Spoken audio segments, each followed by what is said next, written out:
What is going on, Babylonians? It's me, Songs of Rage, back with another Battlefield 2042 video to bring to you. And today we're actually going to be looking at the update news, or the patch news that's going to be coming for the update that drops on the 20th of January 2022, which will be number 0.3.2. What it's kind of addressing is further bug fixes and some stability kind of side of things, some hit registration issues to just specifically for Sundance.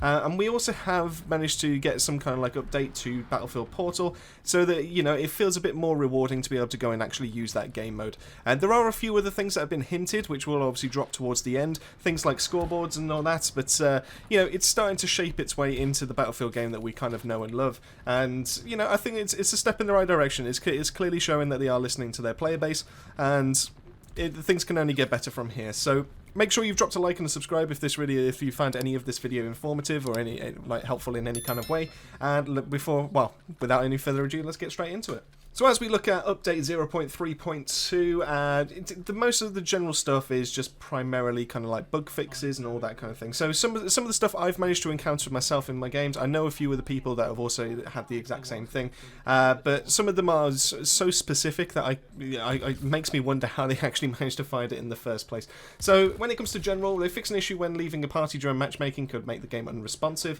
Fixed an issue where connecting to the EA servers after signing up for a new account would not work on the first attempt. They've updated the behaviour of the quit button during gameplay so it now returns you to the correct screen, and they've fixed an issue where the loading music would stop playing during the level load. So, you know, little minor tweaks, little things that are just more like quality of life.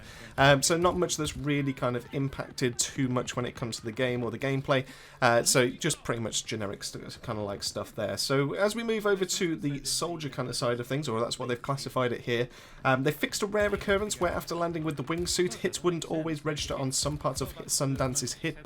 So once again, it sounds so specific that I haven't encountered this myself, but the fact that, you know, this is it, the fact that it's been highlighted is obviously there's some kind of concern in the community. So I'm glad that they've managed to identify it. I'm glad they've managed to fix it. You know, it's something small, but you know, Sundance shouldn't really be gaining an advantage from obviously having their wingsuit out or when they land. So therefore, you know, it's a good shout. It's a good shout. So fixed occurrences of rubber banding when running behind friendly players.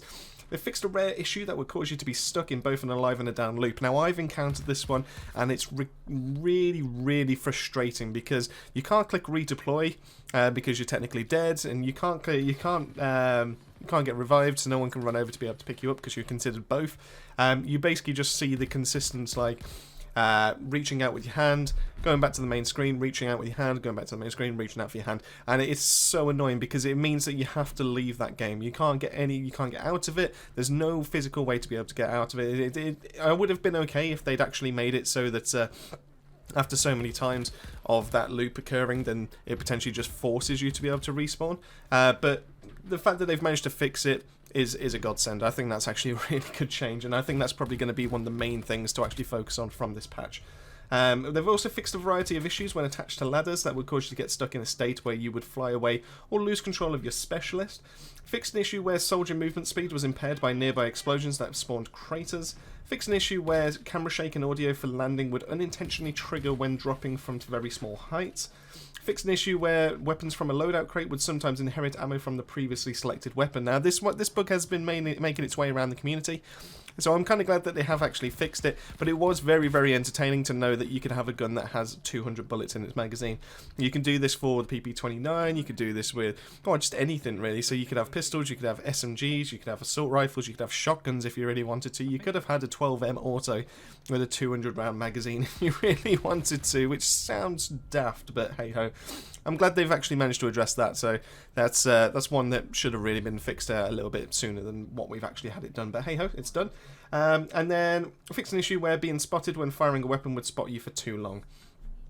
Moving on from there to the stability, they've added multiple fixes to improve overall game stability, which is great. Fixed a rendering related crash that would occur on AMD Radeon 7 users while Sundance was visible on screen.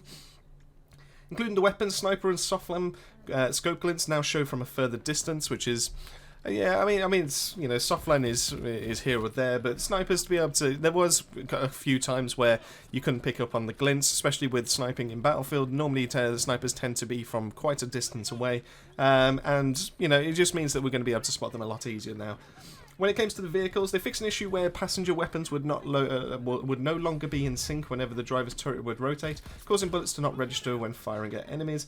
The M1A5 and the T28 improved the effective range and reduced spread of the canister weapon pod. What they've done there is they've reduced the bullet spread from 1.6 down to 1.1 and increased the damage fall-off distance from 35 to 40. We then actually got something specific for Battlefield Hazard Zone, so where they fixed a black rectangle being present on the screen during Hazard Zone end of round when hitting quit at the level progress screen. And then Battlefield Portal, the server info tab now persists after hitting refresh in the Portal server browser, fixed an issue where text would overlap when joining a team deathmatch game during the end of round sequence. The rules editor, the is inventory slot active value now correctly handles melee weapons.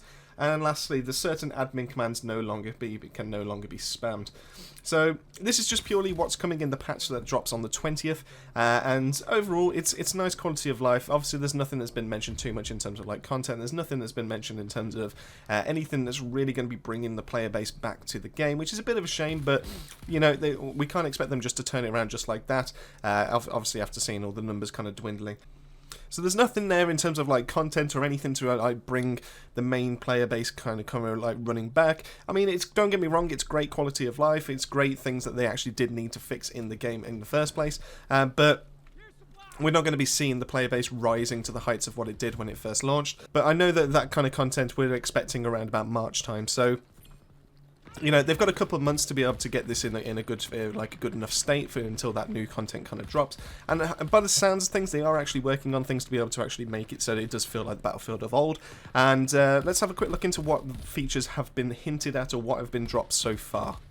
Alright, so let's have a quick look at Battlefield Portal and the changes that we're expecting. And I believe this is dropping on the same day, but it's not quite obvious as to that's going to be the fact, so we imagine it's going to be fairly soon if it's not coming out straight on Thursday. So when it comes to it, so they're increasing the per minute XP cap across all Battlefield Portal modes to 300. Obtaining XP usually comes in bursts, and our attempt for this change is to reduce the frequency of XP bursts being captured in gameplay. We've also changed how you'll progress mastery and weekly missions between created experience types. So when you earn in each experience will now be determined by which modifiers you use, whether the rules editor, damage health modifiers, or the AI are enabled.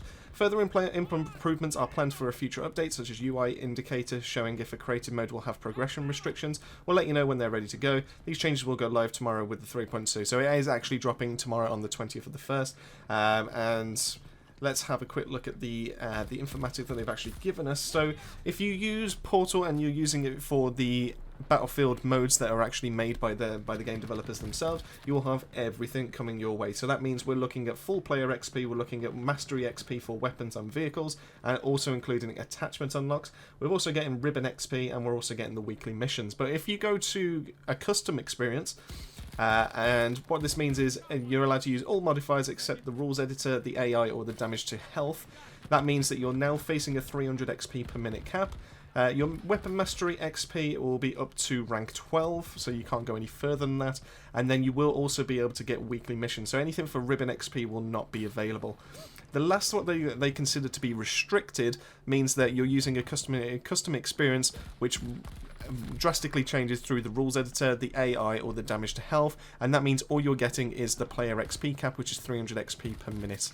So anything else after that, you won't be able to do any weekly missions, you won't be able to do any like weapon mastery or leveling up or any kind of like sort. So therefore, it kind of makes sense to be able to go onto some of these Portal kind of servers, whether it be through DICE's, like specific ones that they've actually released out to us, or ones that are just purely there for levels and just purely there to be able to change. It's not like zombie experiences or anything like that, or it's not like hardcore, well, potentially hardcore. I need to double check if that actually affects, comes under damage or health, or if that's a separate game mode. So overall, I think it's a nice change. I do think it's definitely better than what we currently have in place.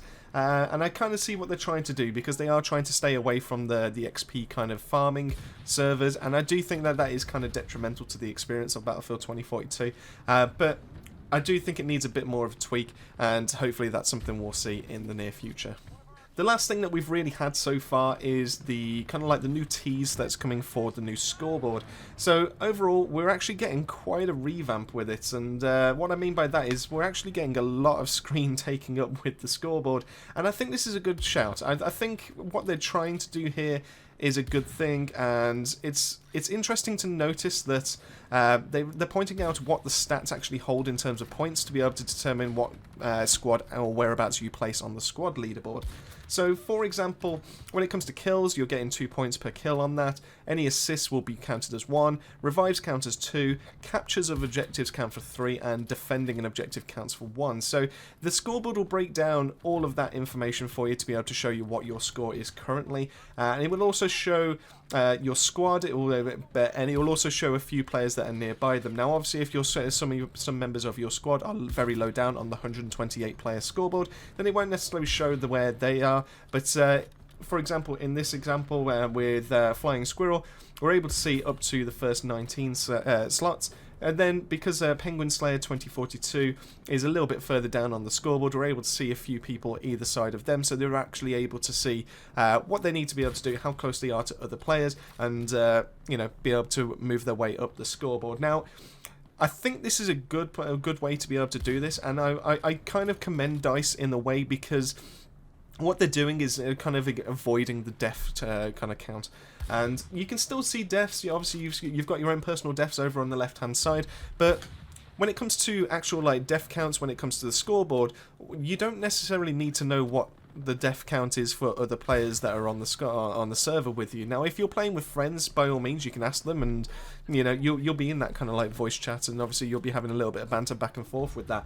But are you really going to benefit from knowing, if you, for example, you're in first place and you've had 5 total deaths, are you going to benefit from knowing that second place has died 10 times and they've managed to get that many points? I don't think it's necessary. I know there's a few people that will probably argue with me on that, and I fully appreciate that. But personally, my standpoint, I see what they're trying to do. They're trying to take away the negative aspect and, you know, keep it a fun experience for people to be able to play around in, without obviously having to be judged for how many times you've died. And I think that's a good way to be able to go. I do think that's a nice move that they've done. But like I said, if you differ with me, I fully appreciate your opinion. Please let me know in the comment section down below. You know, it is what it is, and we're all entitled to our own separate opinions on that. The interesting other things that we've got there, we're able to see our own player info. We're able to see what our ping is as well. I don't think that's currently available on the current scoreboard as it is. I might be incorrect on that.